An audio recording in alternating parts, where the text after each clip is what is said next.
99 ton bilo doseženih v 5 skladiščih, že v času 10 lokalov. In ogromno, v bistvu 10.000 ton je potem izračunal poprečno vredno približno $5 milijarda, danes je bilo to 800 milijonov dolarjev.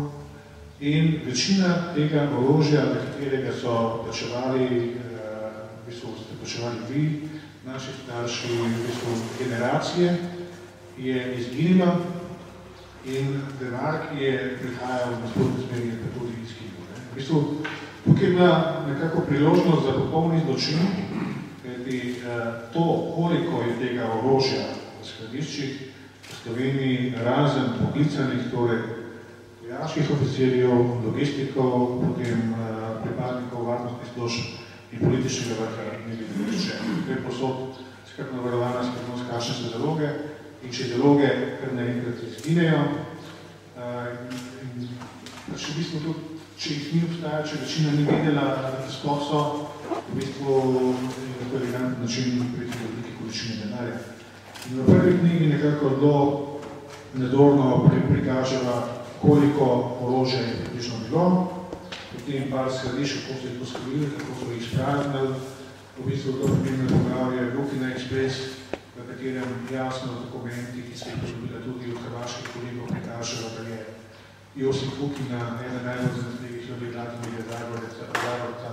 redno prečkal prehod oprečje, tukaj v bližini tudi večkrat na teden oziroma tovornjakoma. V eni smeri je nosil kovčke z nemškimi markami, vprašal se je pa spolnimi tovornjaki. In na koncu bi se predstavila še, kako je Slovenija takrat tvorila proustaške pripadnike Hrvatskega obrambnega sveta, HOS-a, Paragonska vojska in še okoli 500 pripadnikov muslimanskih borcev se je uvedlo v Sloveniji in vse to se je dogajalo pač v zapletenih, varnostnih in mednarodno-političnih razmerah, ampak takrat je tudi željal mednarodni embargo, to zajedno izvoz orožja, kateri Slovenija je bila članica tega embarga. Seveda vsi pravijo, kršili so embargo vsi. Res je, veliko držav je kršilo, ampak pripričan sem, da je Slovenija ena tistih redkih držav, v kateri pa tisti, ki so kovali vojne dobičke, niso bili kaznovani, ampak so v priliku združenih oblasti. No, omenil si, da ta denar je prihajal tako v kovčkih, verjetno v zgodovino, v konvertibilni valuti, ne v takratnih dinarjih, dolarjih, kar smo že imeli. Je znana kakšna cifra, kakšni zneski so se takrat obračali v tem prvem delu za odprodajo orožja Jugoslavijske ljudske? Ja, v bistvu ravno v tem poglavju Lukina Express so se stavila iz večjih različnih dokumentov, torej tela teologija temelji na več kot 6000 uradnih dokumentih, katerih so bile omakane znake tajnosti. In ta primer je zelo zanimiv, v bistvu najprej je depeša mejne postaje policije na Obrežju, v kateri so ustavili Josipa Lukina in Tomislava Mesiča iz hrvaškega ministrstva za notranje zadeve in sta kar rekla, da ima ta 3 milijone mark, pa da gre na ministrstvo za obrambo in potem so vse to skupaj prešteli, torej pač enkrat v eni rundi so prepadali 3 milijone mark samo, ampak zelo pomembno je to, da nam je potem uspelo najti dokument, poročilo posebne sledilske skupine slovenske policije, ki je spremljala te dva možakarja od Obrežja do centra Ljubljane, kako sta se cel dan gibala okoli ministrstva za obrambo, kako sta telefonirala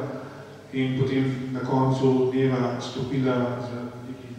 zabojem v stavbo ministrstva za obrambo. In potem, ko sva primerjala še magnetograme prisluhov, ki jih je izvajala varnostna informativna služba po odredbi sodišča, na isti dan popoldne Josip Lukina klical Nikolaja Omana, v bistvu enega pomembnih preprodajalcev orožja in kar je še pomembnejše, klical je takratnega velikega uprava za logistiko ministrstva za obrambo Ludvika Zvonarja in iz teh razgovorov je jasno razvidno, da so se pregovarjali o višini provizij in o poslih za orožje. In na koncu, preko potem obstajajo še dokumenti, kako naslednji dan so začeli potovati konvoji tovornjakov iz Kočeveške reke na Hrvaško. Naknadno sem o tem dobila podatke, da je šlo v bistvu, da preprodajo, da je šlo tukaj za prevoz blaga, ki je prispelo od ladjo v Kočeveško reko in pač se potem prodajo naprej. Ampak v bistvu številke so velike. Pri samo enem prevodu je bilo pač milijon, je bilo v bistvu mehna vsota. No, vse skupaj